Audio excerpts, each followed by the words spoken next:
let's wrap up May.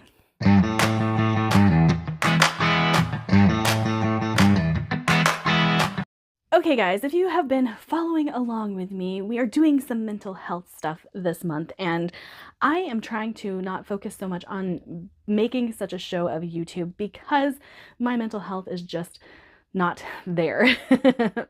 And I want to still keep making content for you guys, so you guys have seen me as I am, like no makeup, no hair fixing.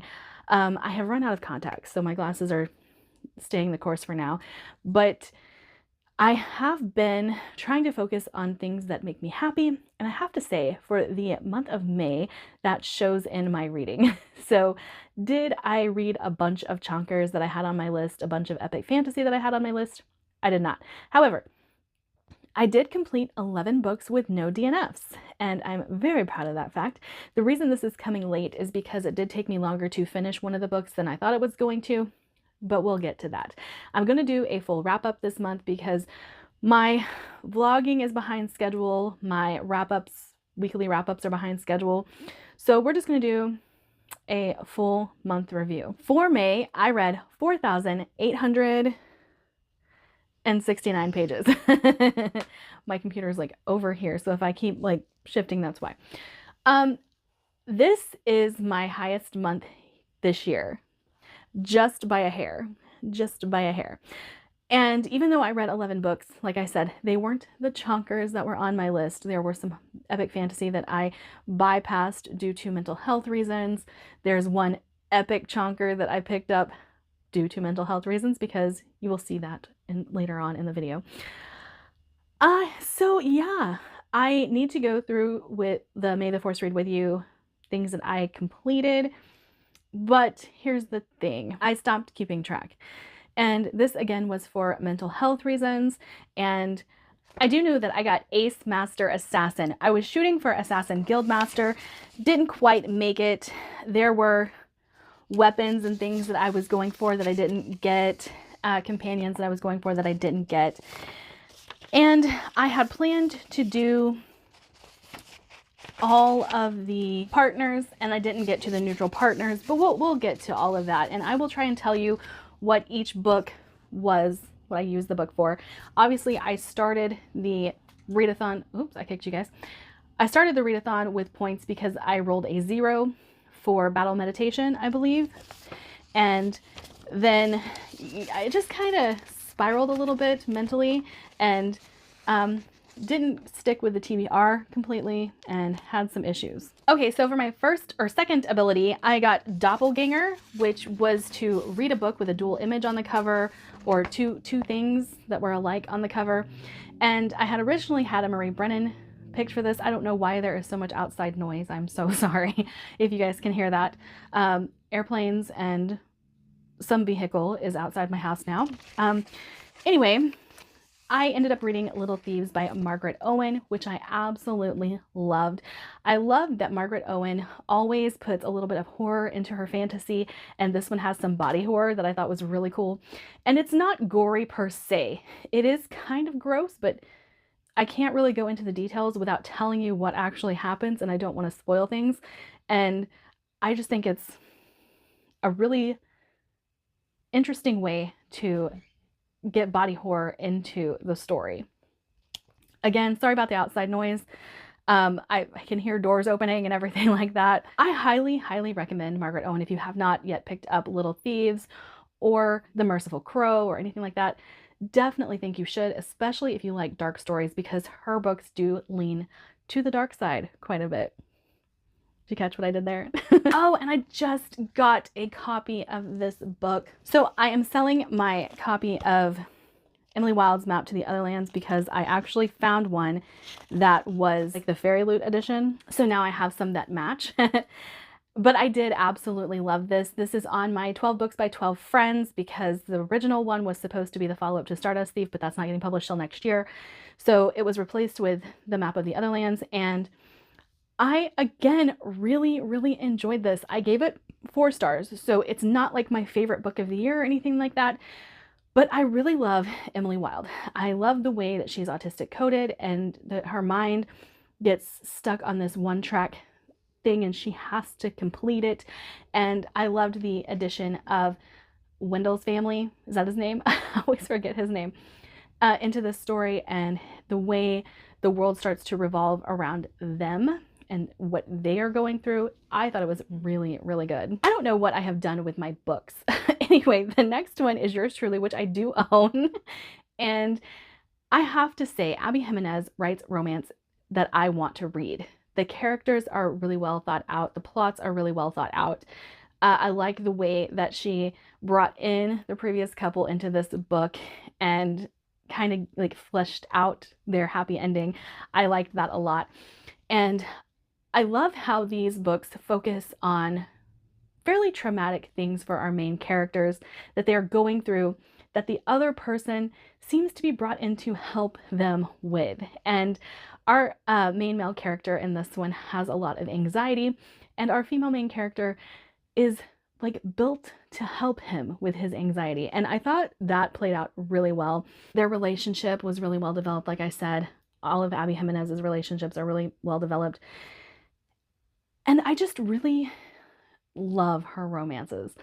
So I have to say, I have to break here and say my brain is not wanting to process things fully right now, and that's probably not the best time to record. But like I said, I'm trying to focus on my mental health and get through things. And so right now, I hope that I am giving you enough information that this allows you to be excited about the books as well. But I am having some processing issues right now. So bear with me, please. Anyway, this was a 5-star read for me. I absolutely loved it. I highly recommend Abby Jimenez just as much as I would Ali Hazelwood. This is going to come up later, but this is prompting me to pick up some Emily Henry and see how that goes. But amazing story, amazing. And that got me transfer essence in my abilities. Next is another 5-star that I don't know where I put it. Like I went and gathered up my books, and then I don't know where these went, but okay. I do own this book, Heartless Hunter by Kristen Ciccarelli. Another 5-star witch hunter, enemies to lovers. We have a girl who is a pretty princess in the daytime, and in the nighttime she's a vigilante, and I loved that setup. Loved it.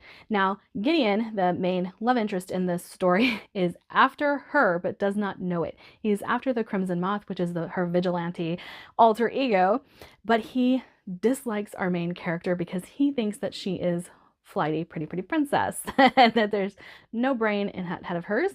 So she couldn't possibly be this vigilante that he's after. However, he has been tipped off that it might be her. So they start a relationship to try and garner information from each other. And it goes from there. I really enjoyed it. I think my initial rating of this was a 4-star or 4.5 star. However, I'm bumping it to a 5-star because it's living rent-free in my brain right now. And if you can write a romance that lives rent-free in my brain, it's a 5-star. You did what you were supposed to do. The book was fun. It was entertaining. I couldn't put it down.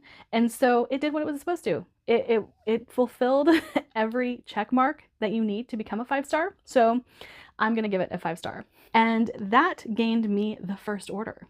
Now, my major disappointment of May was A Tempest of Tea by Hafsa Faisal. I do not own this book. I was tempted to pick up a special edition copy of this book. Now that was my dog, sorry. And I'm glad I didn't, because this was pitched to me as cozy vampires. However, this read more like Mistborn or Six of Crows, and I was confused as to how Mistborn or Six of Crows was cozy. And so I went into this with wrong expectations. And I do think that a lot of the people who deem this cozy is because it's boring. And I say that because even though we are set up for a heist, which is where the Six of Crows and Mistborn comparisons come from, it's boring. It is really boring. Now, I would be tempted to read something else by Hafsa Faisal, because I think Hafsa Faisal leaned into what cozy is supposed to be with this, or what everyone thinks cozy is supposed to be with this, and it just didn't work. And I don't think you can do a cozy heist. There's got to be some tension, right? So things happening off page, characters a little, I want to say too well developed for a heist story. Is that really what we're here for? No, it's not. If you're reading a heist, that's not necessarily what you're there for. I do understand that Mistborn is very fleshed out. I do understand that Six of Crows is very fleshed out. I just think that the plot should be the main part of the story. And when that's overlooked in a heist story, your heist is boring. So I ended up giving this 3 stars because there were elements that I liked about it. Not enough for me to bump it up any higher than that, but I was very, very disappointed. However, that did gain me the Galactic Empire. Okay, for precognition, I rolled a 6, which made me have to choose a book with T as the very first letter of the book.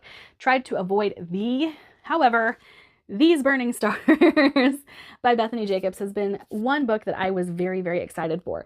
Now, I gave this book 3.5 stars, but I have to explain a little bit as to why. I hate a character in this, and that brought down my enjoyment of this quite a bit. I cannot stand narcissistic people, narcissistic characters, things like that. It's one thing that my brain just refuses to compute, and so I don't understand why people act like this. I don't understand the motivations behind it, and selfish, narcissistic people just drive me up the wall. And the main character in These Burning Stars is narcissistic. And so following her really put a bad taste in my mouth for this book. However, I liked the story that was revolving around her and the revolution that was coming up because of her. And so I do think I will continue with this series. However, I also think that we might have seen some resolution to this character being the way that they are and possibly not being that way in further books. I'm not 100% sure. It kind of left us on a possible note of that being what comes in the future. I'm trying to be vague. I don't want to spoil anything, but this was a little bit of a letdown because this was a 5-star prediction for me, and I gave it 3.5 stars. I do think I rounded it up to a 4-star on Goodreads, possibly. I might have given it 3 stars, I'm not sure, but this character did drive me absolutely insane. So if narcissistic characters are something that you cannot read for reasons, maybe avoid this one. But if you can get past that and push through like I did, it did take me a full month to read this book because of this character. I kept having to set it aside and move on to something else and have a break from it and then go back to it. But I did think the story itself was very good. One book that I chose to get a break from These Burning Stars was Slaying the Vampire Conqueror by Carissa Broadbent. And oh my goodness, Carissa Broadbent delivered. I gave this book 5 stars. So I'm like starting to realize that maybe my 5-star drought is not real. Maybe it's just in my head. However, I am looking for a 5-star outside of fantasy romance. I would like a 5-star to deliver that's not fantasy romance right now. So can I find something outside of a romance to give me a 5-star? We shall see. I don't know. That might be coming up in a future vlog or future vlogs. The hunt for a 5-star. Well, this one has a great couple to follow. They are both good people. It is enemies to lovers in a way. Our main character is sent to kill the main male character in this book because he is coming in to conquer their land. However, they are under the thrall of a conqueror currently. And so our main character, she is an orphan of war due to the current conqueror. And she's like, if this guy wants to take out that guy, let him. Let's just do the thing. And so even though she's sent to kill him, she ends up helping him. And they really figure out that each other are good people and only want the best for their people. And so they start helping each other. It's really cute. I really love the romance. I loved the fantasy story surrounding this. This is from Crowns of Nyaxia. It's set in that world. So you do probably need to read the first book in Crowns of Nyaxia. I'll post a picture of it because I can't remember which one is the first one. I think it's Serpent and the Wings of Night. I'm pretty sure that's it, but don't catch me lying. So yeah, I really, really loved this. There was nothing wrong with it. Like I said, it checked all of the boxes that I need in a fantasy romance. And so 5 stars. 5 stars. I'm sorry if you guys can hear my tummy grumbling. I'm getting hungry, but that's not why we're here, right? Okay, so this is actually the book that I needed to complete before I could post this. I started it mid-month, didn't finish it till the or till like a couple days ago. But that would be Empire of the Damned. This book was absolutely fantastic. I gave Empire of the Vampire 5 stars. I gave Empire of the Damned 5 stars. So like I said, my 5-star drought is probably something I made up in my head, because up until this point, we had only had 3 stars, or 3 5 stars. And this month came around and gave me another 3. However, that does mean out of the 50 books I've read this year, I only have 6 5 stars. Is that normal? I don't know. But I really, really loved Empire of the Damned. This takes off, you know, right where Empire of the Vampire left off. This gives us a whole lot more story to digest, and a whole lot more for our main character to reveal and his sister to reveal. There is a dual perspective in here. It is not just, what's his name? It's not just Gabriel anymore. It is his sister. So we're following both of them. They are telling the same story, but we're getting bits and pieces of it from Gabriel and bits and pieces of it from her. And I liked the dual POV. So just absolutely fantastic. There's also, I don't know if you guys know this, I don't know if this is just for the UK versions, but they're all illustrated. So you get really great illustrations throughout. And I think that is pertinent to the story because of who is chronicling all of this. And it's just amazing. If you guys have not read Empire of the Vampire, I highly recommend it. This book has bumped the series up in my top 100 quite a bit. It's gonna probably end up being one of my favorite series of all time. Like in the top 20. Just absolutely loved it. Then came our patron buddy read of Vespertine by Margaret Rogerson. Now, I picked this because I needed to get horror onto my TBR, and my patrons picked this, but I picked this to fill in a prompt for Zabrak for my feces. My brain did not want to come up with that. Oh, did I say what Empire of the Damned was for? I don't think I did. Memory walk, something that you fear. I chose vampires, and I'm not really scared of anything, so I had to pick something, and so I picked vampires. But I wanted to be Darth Maul, so here we are. Vespertine is a YA horror about a girl who has an affinity for dark magic, let's just say that, and ends up taking an entity into her own body. And yeah, I don't even want to say that much. I'll kind of just read you a little bit of the back. Artemisia is training to be a Grey Sister, a nun who cleanses the bodies of the deceased so that their souls can pass on. Otherwise, they'll become hungry spirits. And Artemisia doesn't deal well with the living because some people think she's cursed. And they think that because at one point in her life something happened and she has a really troubled past, so they avoid her. But then the convent is attacked. And it's attacked by these possessed soldiers. So in order to stop these possessed soldiers, she awakens a spirit to help her, and that spirit sticks around. And she doesn't want to tell anybody that she's possessed. She wants people to believe that she has control of this spirit, but nobody does because she's so young. However, there's something about her past that makes this a little untrue, and we get to see all of that play out, and the dark magic that is coming about in this city and why people are being possessed, all of that we get to find out in Vespertine. And I thought it was really, really good. I gave this book 4 stars. It's not my favorite Margaret Rogerson, but I do love her writing. I love the way that she's able to hold out on her reveals and they still make sense.